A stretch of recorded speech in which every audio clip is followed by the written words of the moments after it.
김민준 씨, 우리 서연이가 얼마나 좋은 대학 나왔는데 이런 거지 같은 시골에서 살라고? 당장 이 더러운 흙가락 좀 봐요. 장모님, 말씀이 좀 심하신 것 같은데요. 저는 제 일에 자부심을 가지고. 닥쳐요. 자부심으로 밥 먹고 살아요?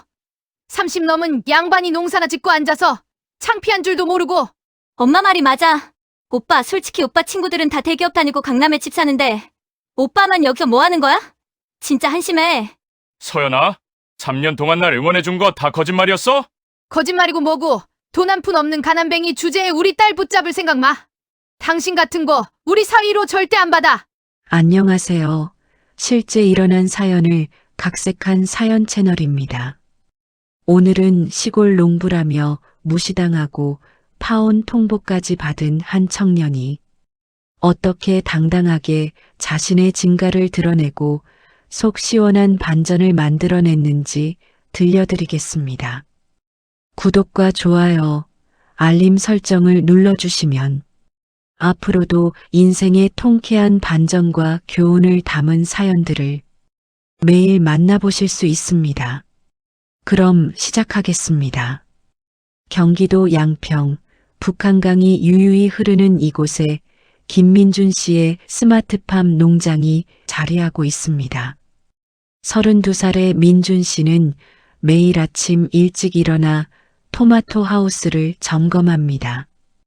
최첨단 센서가 온도와 습도를 자동으로 조절하지만 민준 씨는 직접 작물의 상태를 살피는 걸 더 좋아합니다.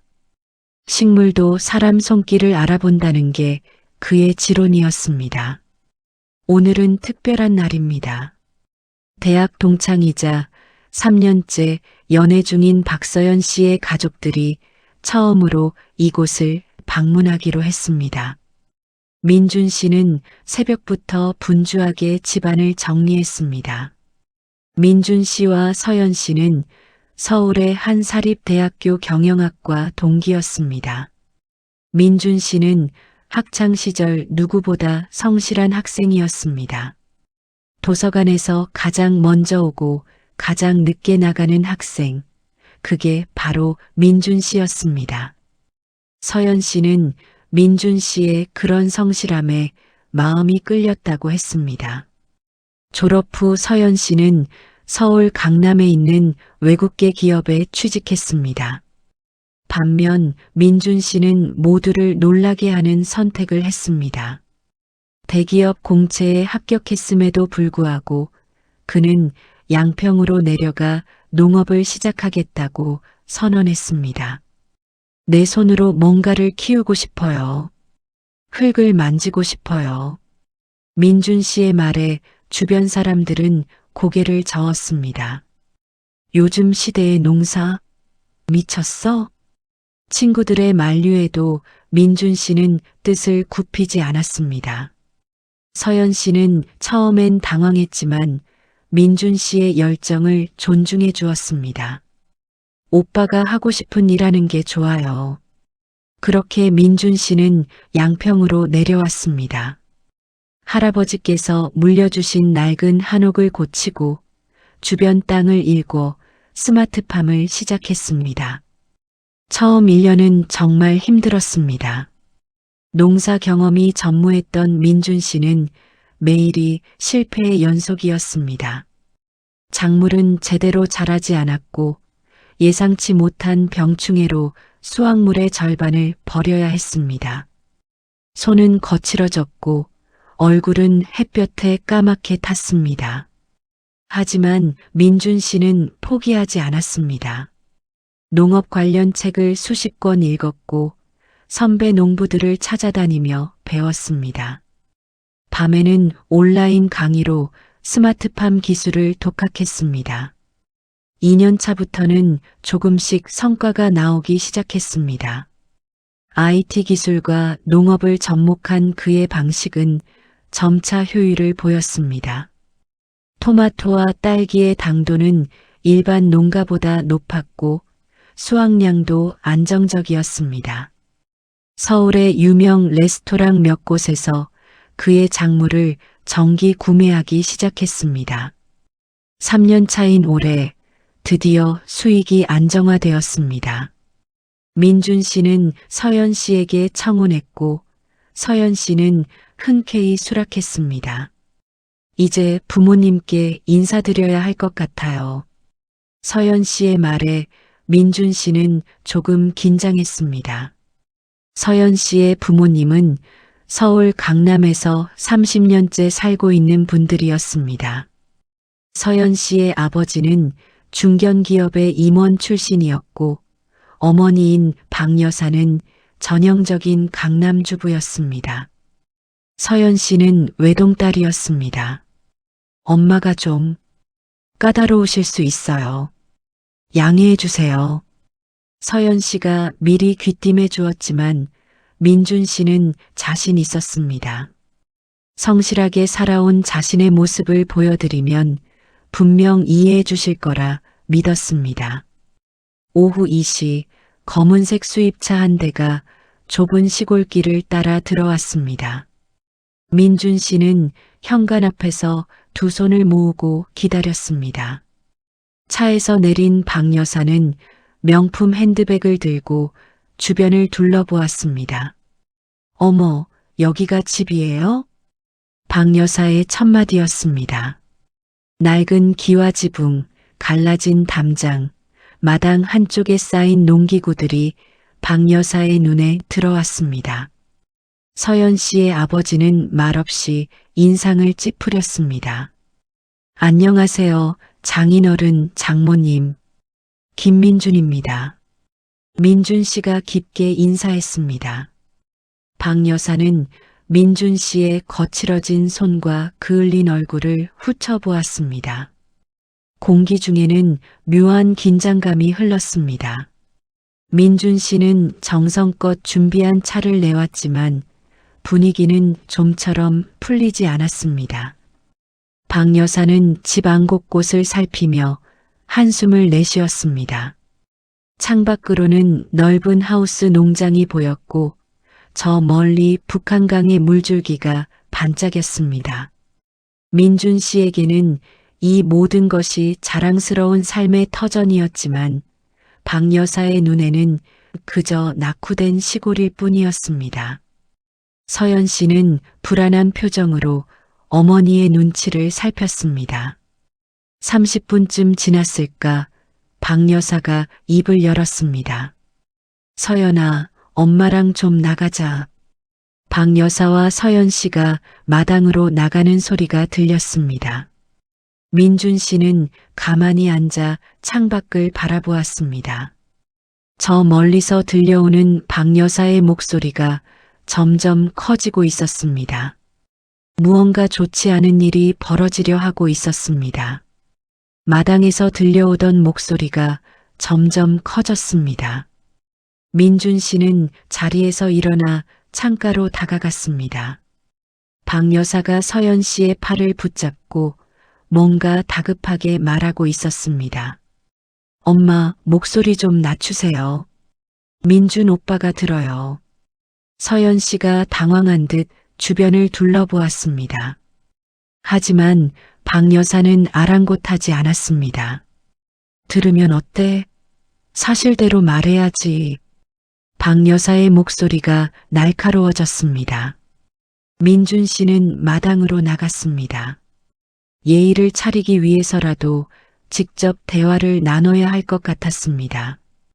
장모님, 제가 농장을 한번 안내해 드릴까요? 직접 보시면. 민준 씨가 조심스럽게 말을 꺼냈습니다. 박 여사는 민준 씨를 향해 돌아섰습니다. 그녀의 얼굴에는 분명한 불만이 서려 있었습니다. 안내는 무슨 안내예요? 다 봤어요, 다. 박 여사가 팔짱을 끼며 말했습니다. 낡은 기와집에 먼지 풀풀 날리는 밭대기. 이게 뭐예요? 박 여사의 시선이 주변을 훑었습니다. 담장 너머로 보이는 비닐하우스, 녹슨 농기구들, 갈라진 마당 시멘트. 서울 강남의 깔끔한 아파트에 익숙한 박 여사에게 이 모든 것은 낙후된 풍경일 뿐이었습니다. 장모님, 저희 농장은 최신 스마트팜 시스템으로. 스마트팜이고 뭐고 결국 농사 아니에요? 박 여사가 민준 씨의 말을 잘라버렸습니다. 요즘 시대에 누가 농사를 지어요? 그것도 이런 시골에서? 박 여사의 목소리에는 경멸이 담겨 있었습니다. 민준 씨는 침착하게 대답했습니다. 농업도 훌륭한 직업입니다. 저는 제가 하는 일에 자부심을 느끼고 있습니다. 자부심으로 밥 먹고 살아요? 박 여사가 코웃음을 쳤습니다. 우리 서연이가 서울에서 얼마나 좋은 직장 다니는데 이런 총구석에서 우리 딸을 살게 할 순 없어요. 박 여사의 선언에 민준 씨는 숨이 막혔습니다. 서연 씨는 고개를 떨군 채 아무 말도 하지 못했습니다. 서연아, 너도 정신 차려. 대학 다닐 때는 몰랐지. 이 사람이 이렇게 될 줄. 박 여사가 딸을 향해 말했습니다. 민준 씨는 서연 씨를 바라보았습니다. 3년 동안 함께한 시간들이 머릿속을 스쳐 지나갔습니다. 도서관에서 함께 공부하던 날들, 졸업식 날 함께 찍은 사진, 청혼하던 날 서연 씨의 환한 미소. 서연 씨, 민준 씨가 조용히 불렀습니다. 서연 씨는 한참을 망설이다 입을 열었습니다. 오빠. 그녀의 목소리는 떨리고 있었습니다. 오빠가 서울에서 제대로 된 직장을 구할 생각이 없으니 우린 안 맞는 것 같아요. 서연 씨의 말에 민준 씨의 가슴이 철렁 내려앉았습니다. 제대로 된 직장이라니, 서연 씨. 나는 지금 내가 하고 싶은 일을 하고 있어요. 민준 씨가 간절하게 말했습니다. 처음엔 오빠를 믿었어요. 오빠가 원하는 일하는 게 멋있다고 생각했죠. 서연 씨가 고개를 들었습니다. 그녀의 눈에는 눈물이 맺혀 있었습니다. 하지만 3년이 지났는데도 여전히 이렇잖아요. 낡은 집, 시골 마을, 불안정한 수입. 수입은 이제 안정됐어요. 올해부터는 그게 중요한 게 아니에요. 서연 씨가 목소리를 높였습니다. 저도 제 친구들처럼 살고 싶어요. 강남 신축 아파트에서 깔끔한 환경에서 문화생활 즐기면서요. 서연 씨의 고백은 솔직했습니다. 그녀는 민준 씨의 열정을 존중한다고 말했지만 마음 깊은 곳에서는 언젠가 그가 서울로 돌아올 거라 기대했던 것입니다. 박 여사가 만족스럽다는 듯 고개를 끄덕였습니다. 그래, 우리 딸도 정신 차렸네. 민준 씨, 미안하지만 이 결혼은 없었던 걸로 해요. 박 여사가 단호하게 말했습니다. 민준 씨는 잠시 멍하니 서 있었습니다. 북한강에서 불어오는 바람이 마당에 먼지를 일으켰습니다. 저 멀리 하우스 농장에서는 오늘도 토마토들이 빨갛게 익어가고 있었습니다. 민준 씨가 3년 동안 정성껏 가꾼 삶의 터전이었습니다. 서연 씨, 정말 그게 당신 마음이에요?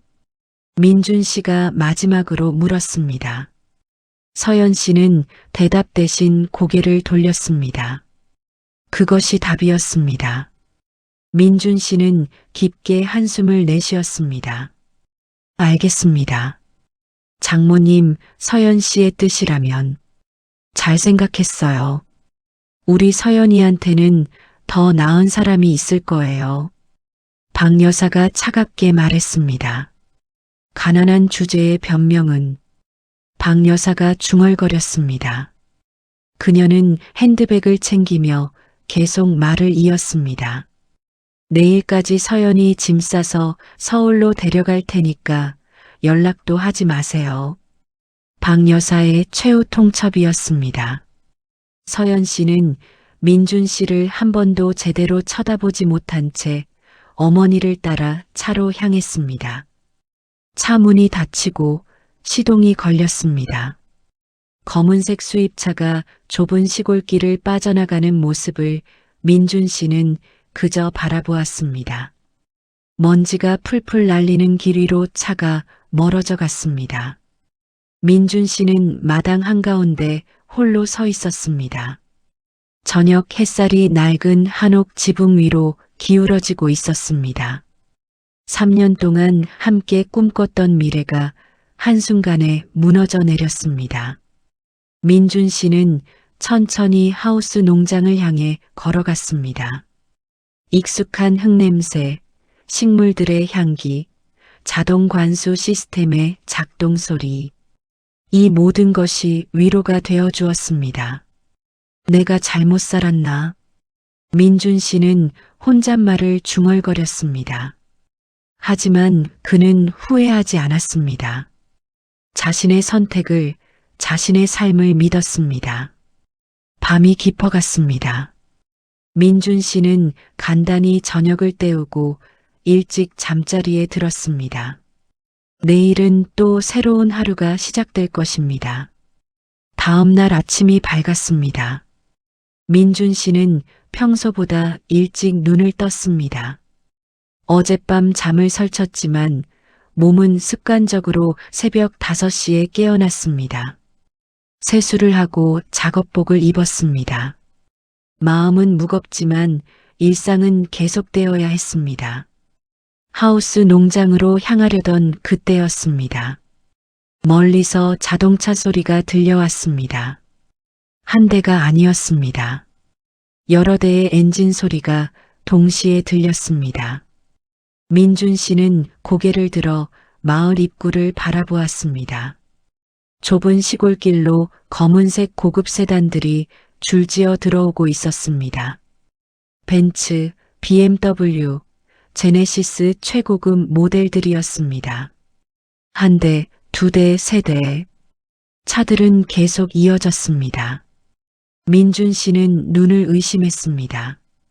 10대가 넘는 고급 외제차들이 그의 집 앞 마당으로 들어서고 있었습니다.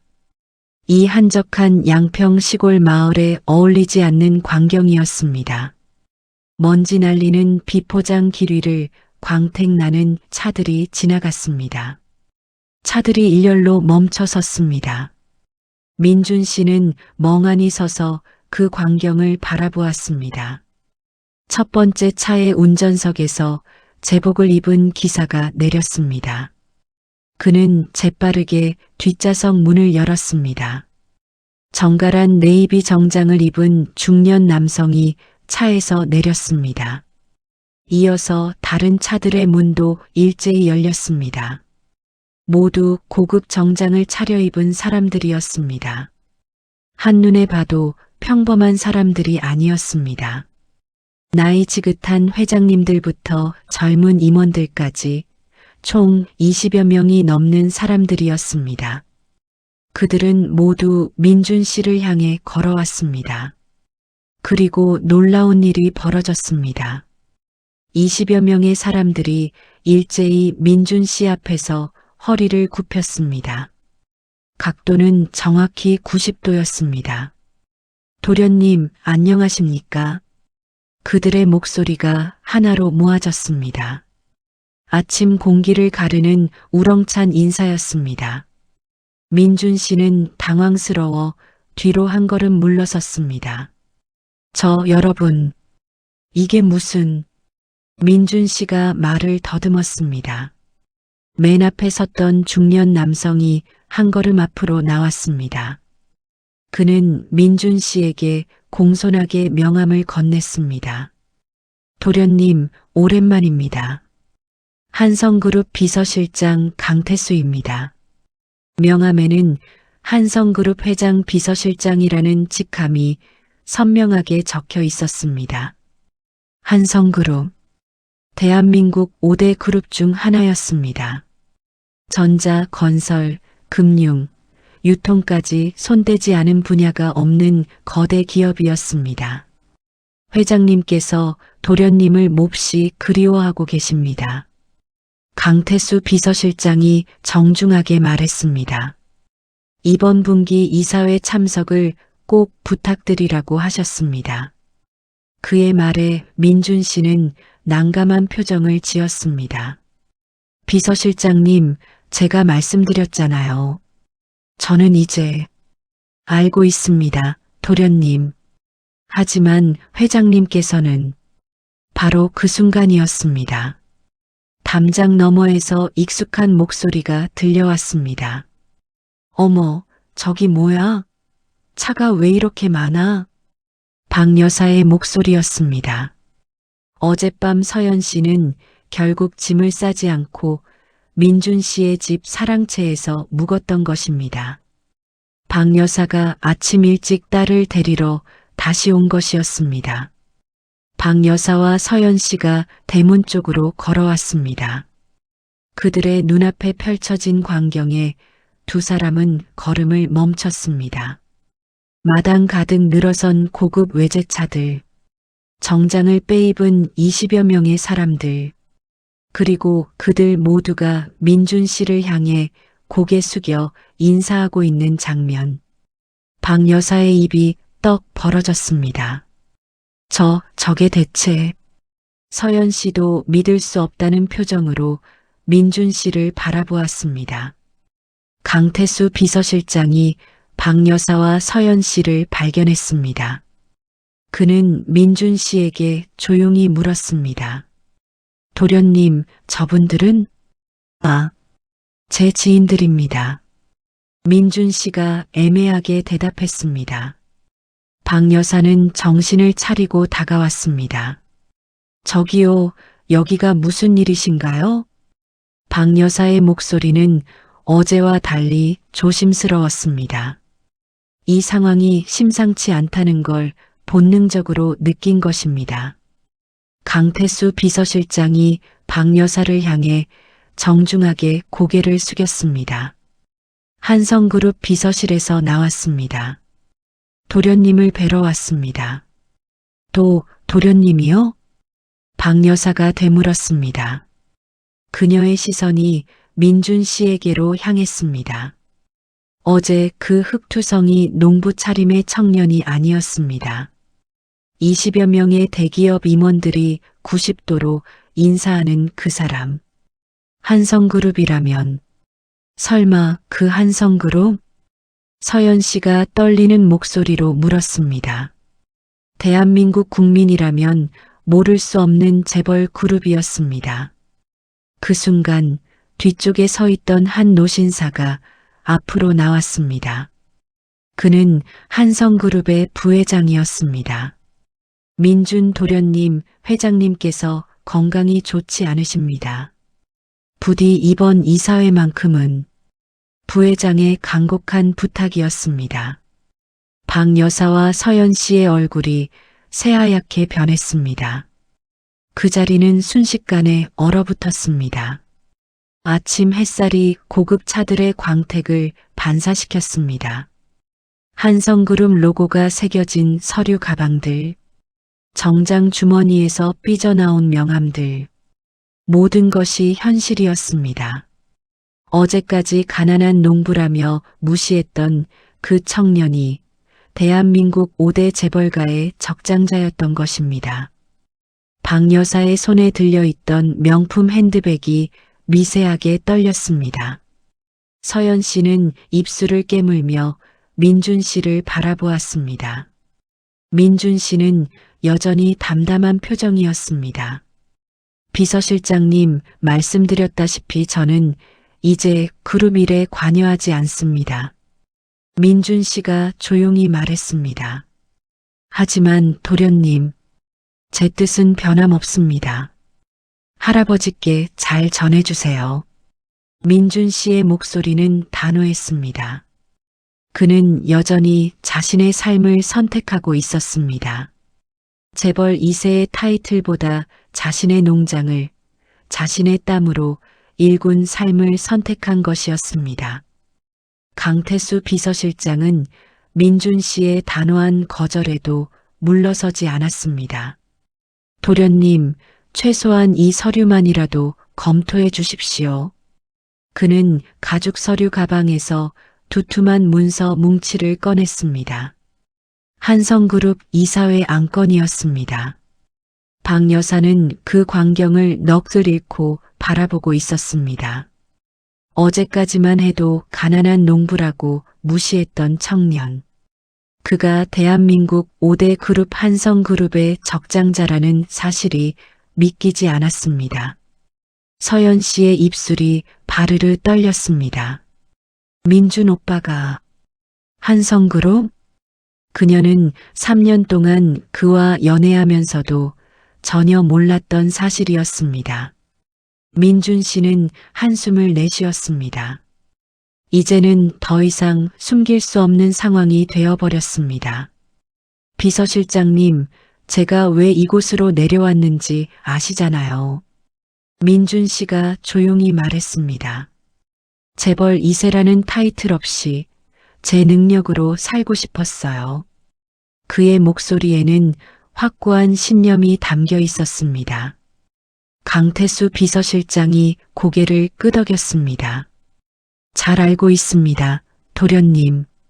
하지만 회장님께서는 할아버지는 이해해 주실 겁니다. 민준 씨가 말을 끊었습니다. 뒤에 서 있던 한성그룹 부회장이 입을 열었습니다. 도련님, 도련님께서 이루신 성과는 저희 모두가 잘 알고 있습니다. 부회장의 말에 박 여사가 귀를 쫑긋 세웠습니다. 도련님의 농업기술 스타트업 그린테크는 이미 업계에서 주목받고 있습니다. 부회장이 계속 말을 이었습니다. 민준 씨가 3년 전 설립한 회사였습니다. 단순한 농사가 아니었습니다. AI 기반 작물 생육관리 시스템, IoT 센서를 활용한 스마트팜 솔루션. 민준 씨는 IT 기술과 농업을 접목한 혁신적인 플랫폼을 개발해왔던 것입니다. 작년 말 미국 실리콘밸리의 벤처 캐피털로부터 200억 원 규모의 투자를 유치하셨죠. 부회장의 말에 박 여사의 눈이 커졌습니다. 200억? 박 여사가 중얼거렸습니다. 올해 초에는 일본과 동남아 3개국의 기술 수출 계약을 체결하셨고요. 부회장이 자랑스럽게 말했습니다. 현재 그린테크의 기업 가치는 약 500억 원으로 평가받고 있습니다. 500억? 그 숫자에 서연 씨는 다리에 힘이 풀렸습니다. 어제 자신이 뭐라고 했던가? 제대로 된 직장을 구할 생각이 없다고 했습니다. 불안정한 수입이라고 비난했습니다. 하지만 민준 씨는 이미 수백억 원대 기업의 대표였던 것입니다.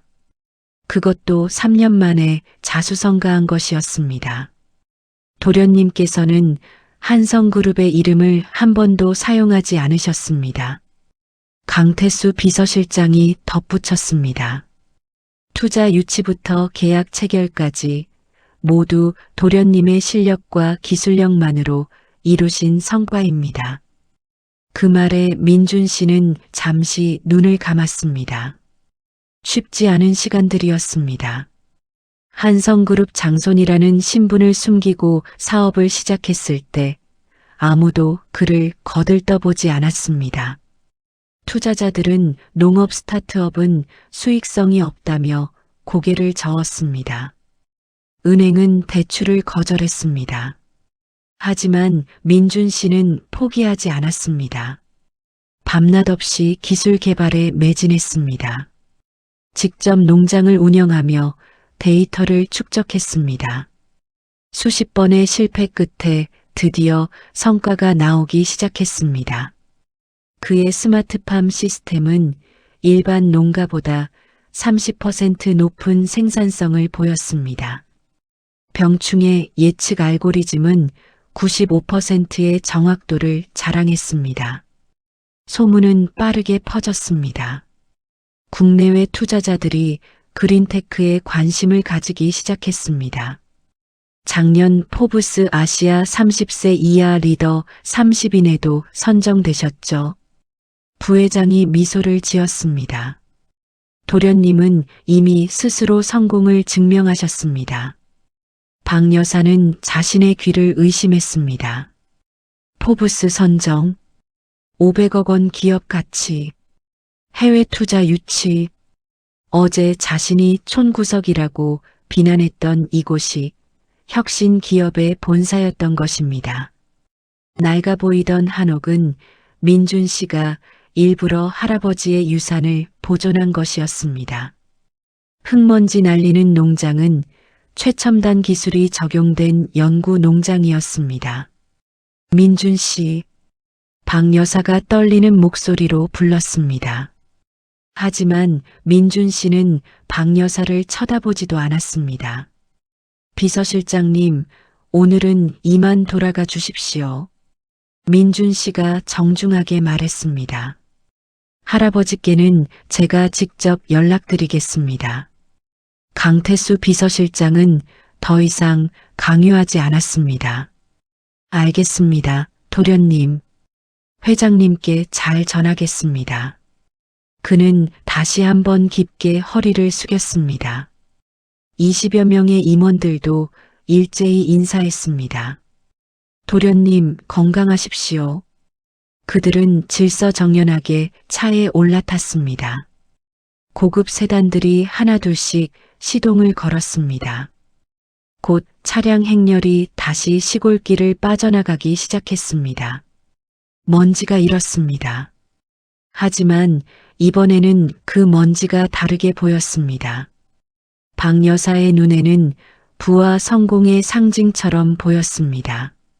차들이 완전히 사라지자 마당에는 다시 정적이 흘렀습니다. 민준 씨와 박 여사, 서연 씨, 세 사람만 남았습니다. 아침 햇살은 여전히 따뜻했습니다. 새들의 지저귐 소리가 들렸습니다. 민준 씨는 천천히 하우스 농장을 향해 걸어갔습니다. 오늘도 해야 할 일이 있었습니다. 재벌 장손이든 성공한 CEO든 그에게는 중요하지 않았습니다. 그는 그저 자신이 사랑하는 일을 하고 싶었을 뿐입니다. 박 여사는 그의 뒷모습을 멍하니 바라보았습니다. 자신이 얼마나 큰 실수를 했는지 이제야 깨닫기 시작했습니다. 민준 씨가 하우스 농장으로 향하려던 순간이었습니다. 민준 씨. 박 여사의 급한 목소리가 그를 붙잡았습니다.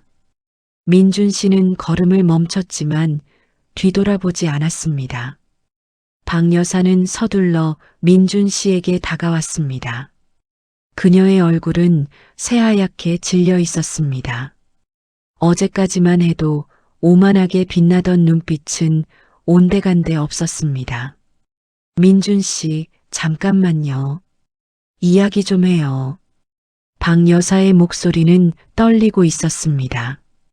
민준 씨는 천천히 돌아섰습니다. 그의 표정은 담담했습니다. 네, 장모님. 무슨 말씀이십니까? 민준 씨가 정중하게 물었습니다. 박 여사는 잠시 말문이 막혔습니다. 어제 자신이 내뱉었던 말들이 떠올랐습니다. 이런 총구석, 가난한 주제에 우리 딸을 살게 할 수 없다. 그 모든 말들이 부메랑이 되어 돌아왔습니다. 저기, 사실은 말이에요. 박 여사가 말을 더듬었습니다. 어제는 제가 너무 놀라서 그랬어요. 그녀는 억지로 웃음을 지으려 했습니다. 하지만 그 웃음은 어색하기만 했습니다. 갑자기 시골집을 보니까 당황했달까요? 제가 원래 적응력이 좀 떨어져서 박 여사가 변명을 늘어놓기 시작했습니다. 서연 씨도 옆에서 고개를 끄덕였습니다. 맞아요, 오빠. 저도 처음이라 당황했어요. 서연 씨의 목소리도 떨리고 있었습니다. 그녀의 얼굴도 창백했습니다. 자신이 얼마나 큰 실수를 했는지 깨달은 것입니다. 다시 생각해 보니까요. 박 여사가 민준 씨의 눈치를 살피며 말했습니다. 시골 생활도 나쁘지 않을 것 같아요. 공기도 좋고 자연도 가까이 있고. 그녀는 어제와 완전히 다른 말을 하고 있었습니다. 어제는 촌구석이라며 코웃음 쳤던 바로 그 장소를 말입니다. 여기 경치 참 좋네요. 어제는 미처 못 봤는데. 박 여사가 주변을 둘러보며 애써 감탄했습니다. 하지만 그 감탄은 너무나 거짓스러웠습니다. 민준 씨는 조용히 그녀를 바라보았습니다. 그리고 민준 씨가 하시는 일도 정말 훌륭하더라고요. 박 여사가 계속 말을 이었습니다. 아까 그분들 말씀 들으니까 대단한 사업을 하고 계시더라고요. 500억이라니. 그녀의 눈빛이 바뀌었습니다. 어제 경멸로 가득했던 그 눈이 이제는 욕심으로 반짝이고 있었습니다. 저희가 오해했어요. 제대로 알아보지도 않고. 박 여사가 민준 씨의 손을 잡으려 했습니다. 하지만 민준 씨는 자연스럽게 한 걸음 물러섰습니다. 서연 씨가 나섰습니다. 오빠, 저도 어제는 정말 미안했어요. 그녀의 눈에는 눈물이 맺혀 있었습니다. 제가 너무 성급하게 판단했어요. 오빠를 제대로 이해하지 못했죠. 서연 씨가 민준 씨에게 다가왔습니다. 우리 다시 시작할 수 있을 것 같아요. 저 정말 반성하고 있어요. 그녀의 목소리는 간절했습니다. 하지만 그 간절함이 진심인지는 의문이었습니다. 시골 생활, 저도 적응할 수 있어요. 오빠랑 함께라면. 서연 씨가 민준 씨의 팔을 잡으려 했습니다. 민준 씨는 조용히 그녀의 손을 피했습니다. 서연 씨, 민준 씨가 차분하게 입을 열었습니다. 어제 당신이 한 말 기억하세요? 그의 목소리는 부드러웠지만 단호했습니다. 서연 씨는 입술을 깨물었습니다. 제대로 된 직장을 구할 생각이 없다고 하셨죠. 민준 씨가 어제의 말을 그대로 되풀이했습니다. 우린 안 맞는 것 같다고도 하셨고요. 서연 씨의 얼굴이 더욱 창백해졌습니다. 그건 제가 잘못 생각해서. 장모님께서도 말씀하셨죠. 민준 씨가 박 여사를 바라보았습니다. 가난한 주제에 변명은 이라고 하셨습니다. 박 여사는 고개를 들 수 없었습니다. 내일까지 짐 싸서 서울로 데려가겠다고도 하셨죠. 민준 씨의 말 한마디 한마디가 정확했습니다. 민준 씨, 그건 정말. 제가 만약 정말 가난한 농부였다면요. 민준 씨가 말을 이었습니다. 지금도 똑같이 말씀하셨을까요? 그 질문에 박 여사와 서연 씨는 아무 대답도 하지 못했습니다. 대답은 너무나 명확했습니다. 아니었습니다. 만약 민준 씨가 정말 평범한 농부였다면 그들은 절대 돌아오지 않았을 것입니다. 한성그룹의 장손이라는 사실, 500억 원대 기업의 대표라는 사실, 그것을 알았기에 태도가 바뀐 것이었습니다. 민준 씨는 씁쓸하게 웃었습니다. 어제 두 분은 제 진심을 봐주지 않으셨어요. 그의 목소리는 여전히 부드러웠습니다. 저라는 사람을 보신 게 아니라 겉모습만 보셨죠. 민준 씨가 주변을 둘러보았습니다. 이 집, 이 농장, 이 모든 것이 제 진심이었습니다. 그는 자신이 가꾼 터전을 사랑스럽게 바라보았습니다. 하지만 두 분께는 그저 촌구석일 뿐이었죠. 박 여사가 변명하려 했습니다. 민준 씨, 그게 아니라. 장모님, 민준 씨가 정중하게 말을 끊었습니다. 저는 재벌 2세 타이틀이 없어도 당당하게 살 수 있는 사람입니다. 그의 눈빛은 확고했습니다. 돈이 많든 적든 제 가치는 변하지 않아요. 민준 씨는 빙그레 웃었습니다. 그 미소는 담담하면서도 쓸쓸했습니다. 어제 제 진심을 봐주지 않으신 분들과는 그가 잠시 말을 멈췄습니다. 가족이 될 수 없을 것 같습니다. 민준 씨의 정중한 거절이었습니다. 그 말에 서연 씨가 울음을 터뜨렸습니다. 오빠, 제발. 한 번만 더 기회를. 서연 씨, 우리는 여기까지인 것 같아요. 민준 씨가 고개를 저었습니다. 사랑은 서로를 있는 그대로 받아들이는 거라고 생각해요. 그는 조용히 말했습니다. 하지만 당신은 있는 그대로의 저를 사랑한 게 아니었어요. 서연 씨는 그 말에 아무 반박도 하지 못했습니다. 진실이었기 때문입니다. 박 여사도 더 이상 할 말이 없었습니다. 민준 씨는 두 사람에게 마지막으로 고개를 숙였습니다. 그동안 감사했습니다. 건강하세요. 그리고는 돌아서서 하우스 농장으로 걸어갔습니다. 그의 뒷모습은 의연했습니다. 박 여사와 서연 씨는 그저 그 뒷모습을 바라볼 수밖에 없었습니다. 아침 햇살이 민준 씨의 등을 비추고 있었습니다. 그로부터 1년이 흘렀습니다. 양평의 계절은 다시 한 바퀴 돌아 봄을 맞이했습니다. 민준 씨의 스마트팜 농장에는 새로운 변화가 있었습니다. 하우스 규모가 2배로 확장되었습니다. 최신 AI 시스템이 도입되어 생산성이 더욱 높아졌습니다. 그리고 무엇보다 중요한 변화가 하나 있었습니다. 민준 씨 옆에는 이제 평생의 동반자가 함께하고 있었습니다. 이지은 씨, 30살의 농업연구원 출신 여성이었습니다. 그녀는 2년 전 민준 씨의 회사에 입사했습니다.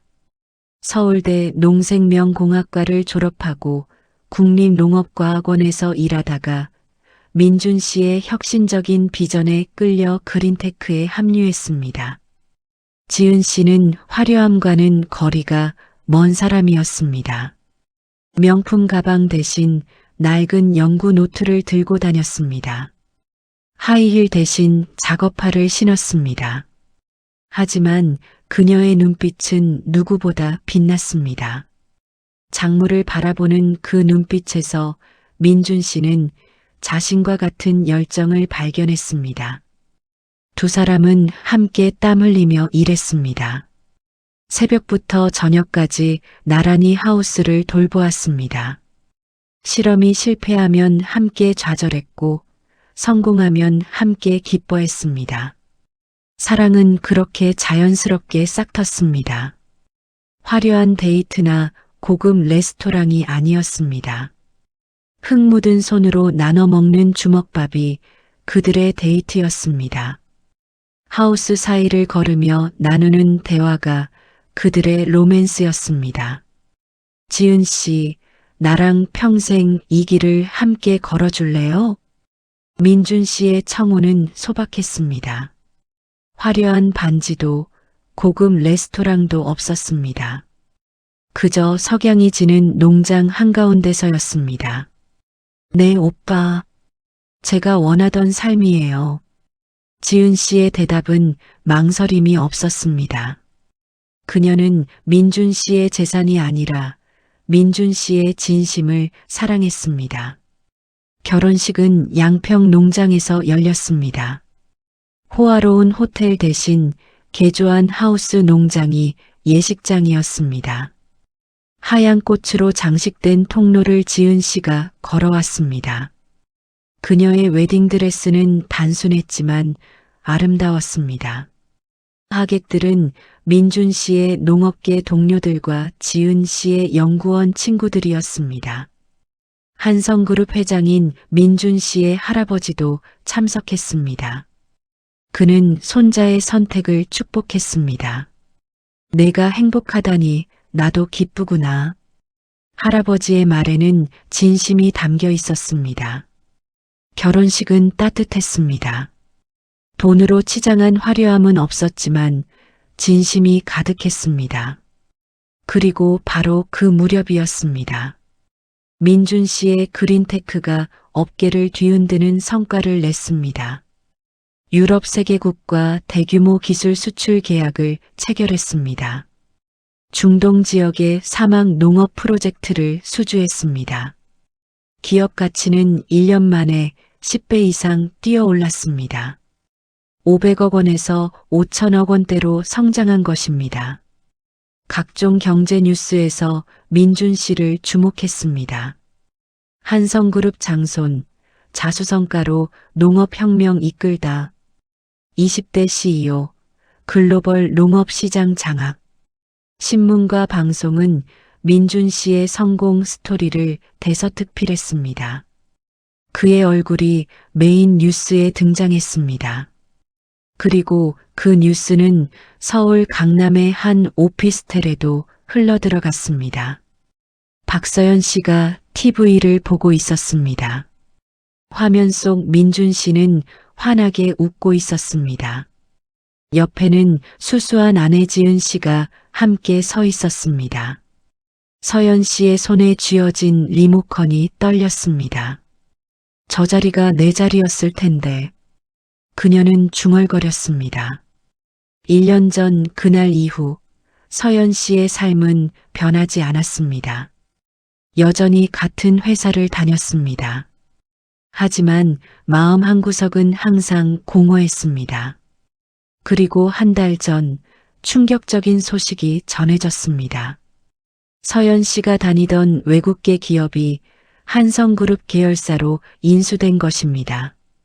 민준 씨가 한성그룹의 차세대 경영을 맡으면서 진행한 인수합병이었습니다. 서연 씨는 하루아침에 민준 씨의 직원이 되어버렸습니다. 처음에는 그 사실을 숨기려 했습니다. 하지만 참을 수 없었습니다. 나 사실 한성그룹 회장님이랑 약혼한 적 있었어. 어느 날 점심시간 서연 씨가 동료들에게 말했습니다. 동료들은 놀란 표로 물었습니다. 정말요? 그럼 왜 헤어지신 거예요? 그게 복잡한 사정이 있었어요. 서연 씨는 자세한 이야기는 하지 않았습니다. 하지만 그녀는 계속 그 이야기를 꺼냈습니다. 전 회장님 약혼녀였는데 회의 시간에도 회식 자리에서도 그 말을 반복했습니다.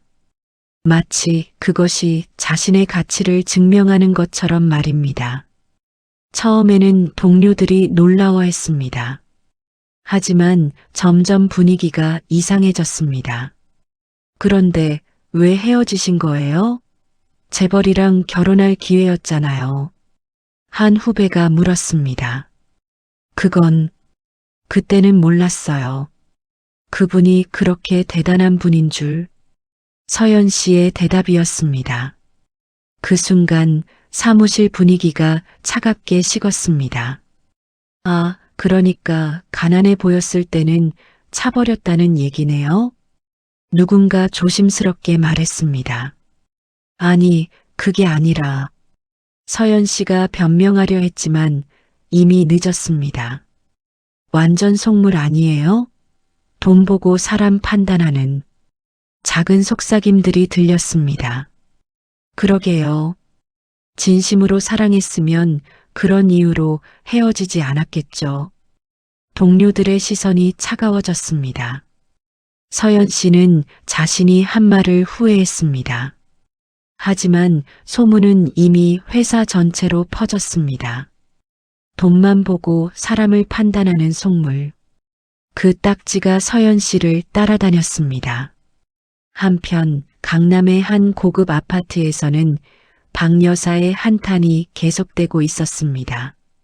아휴, 그때 내가 반대만 안 했어도 박 여사는 민준 씨가 나온 뉴스를 반복해서 보고 있었습니다. 재벌 사돈 됐을 텐데, 5천억짜리 회사 사장이 사위였을 텐데, 그녀의 후회는 끝이 없었습니다. 동네 사람들을 만날 때마다 그 이야기를 꺼냈습니다. 우리 딸이 그 한성그룹 도련님이랑 사귀었었다니까요. 그런데 제가 좀 성급하게 판단해서 그만. 처음에는 동네 사람들이 놀라워했습니다. 하지만 박 여사가 계속 같은 이야기를 반복하자 반응이 달라졌습니다. 그 좋은 사위감을 왜 놓친 거예요? 아니, 시골 산다고 무시했다고요? 박 여사의 이야기를 들은 사람들은 혀를 찼습니다. 돈이 전부가 아닌데 말이죠. 사람을 봐야지. 겉모습만 보고 판단하시니까 그렇지. 박 여사는 동네에서 웃음거리가 되었습니다. 저 집 재벌 사돈 될 뻔했다가 날린 집이래. 에휴, 복을 걷어찬 거지 뭐. 뒷말이 무성했습니다. 박 여사는 외출하는 것조차 꺼려졌습니다.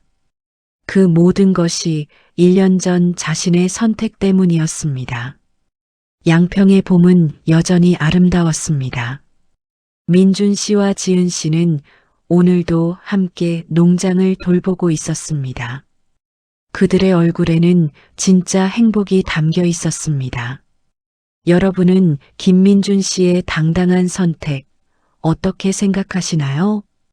그리고 겉모습만 보고 사람을 판단했던 박 여사와 서연 씨에 대해서는 어떻게 생각하시나요? 여러분의 생각을 댓글로 남겨주세요. 오늘 사연은 여기까지입니다. 구독, 좋아요, 알림 설정을 눌러주시면 꾸준히 통쾌하고 교훈이 담긴 실화 사연을 받아보실 수 있습니다. 다음 영상에서도 더욱 공감 가는 이야기로 찾아뵙겠습니다.